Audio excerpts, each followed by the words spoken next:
America is leading this effort, together with our allies and partners, providing enormous levels of security and humanitarian assistance that we're adding to today, and we're going to continue to do more in the days and weeks ahead.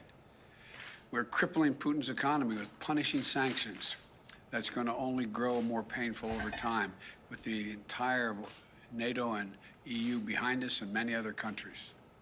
What's at stake here are the principles that the United States and the United Nations across the world stand for. It's about freedom. It's about the right of people to determine their own future. It's about making sure Ukraine will never be a victory for Putin, no matter what advances he makes on the battlefield. The American people are answering President Zelensky's call for more help, more weapons for Ukraine to defend itself, more tools to fight Russian aggression. And that's what we're doing.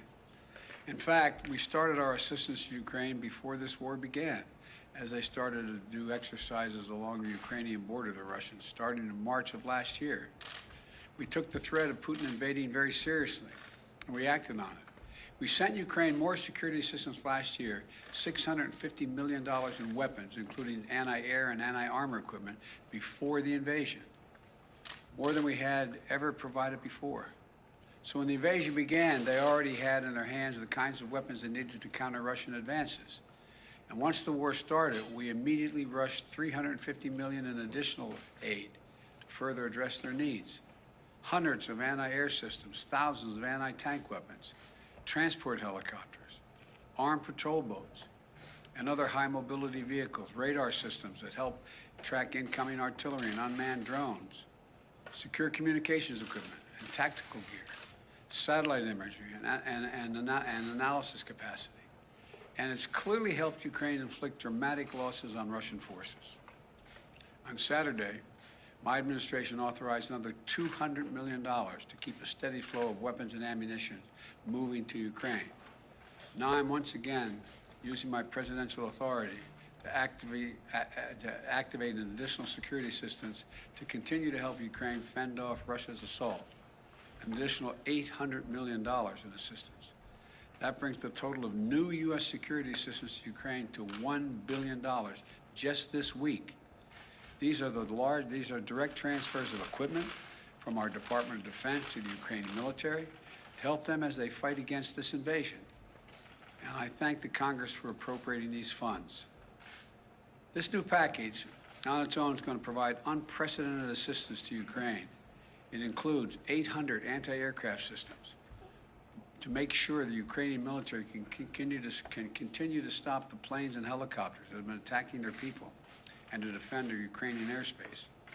And at the request of President Zelenskyy, we have identified and are helping Ukraine acquire additional longer-range anti-aircraft systems and the munitions for those systems.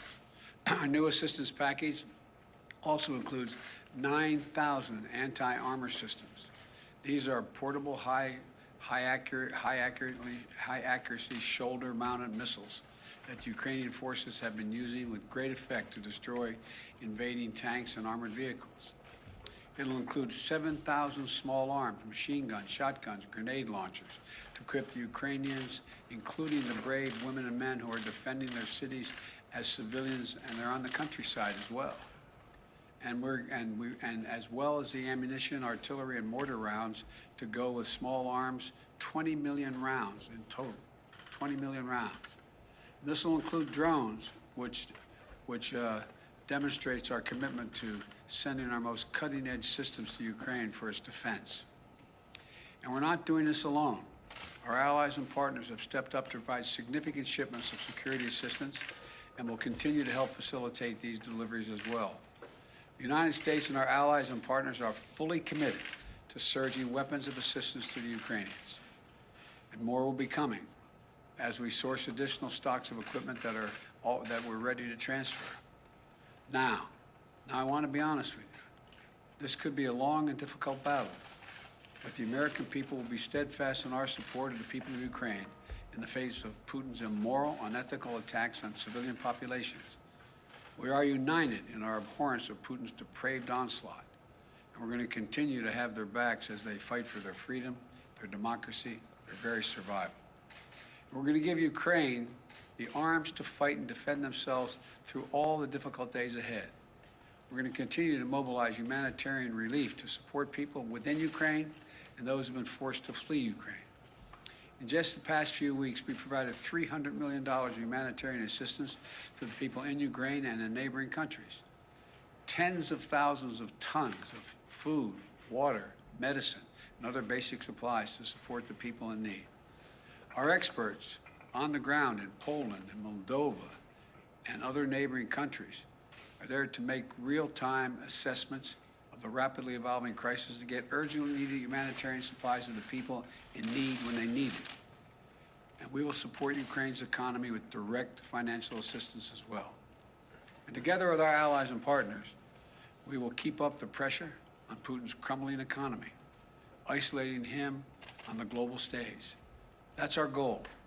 Make Putin pay the price, weaken his position, while strengthening the hand of the Ukrainians on the battlefield and at the negotiating table.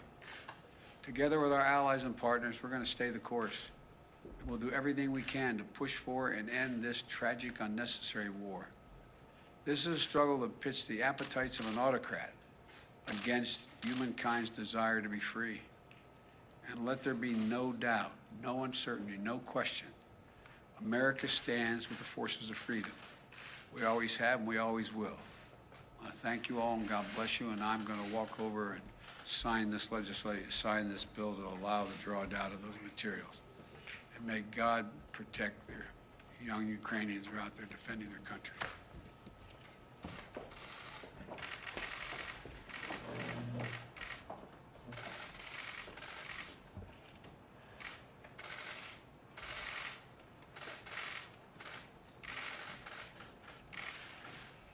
What I'm signing here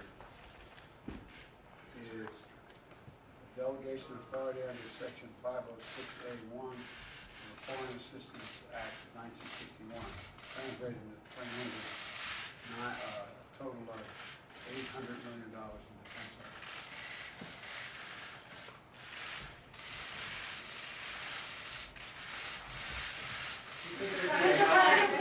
Mr. President, what will it take for you to send the Polish MiGs that President Zelenskyy is asking for? I'm not going to comment on that right now. I'm not going to comment on anything other than what I told you to say. Thank you. Mr. President, quickly, you did just say that Putin is going after maternity wards, hospitals. Are you ready to call him a war criminal? Okay, folks that need to preset, we need to take you now. Let's go, guys. We have to move quickly for the next event. Cameras that need to preset and Botox.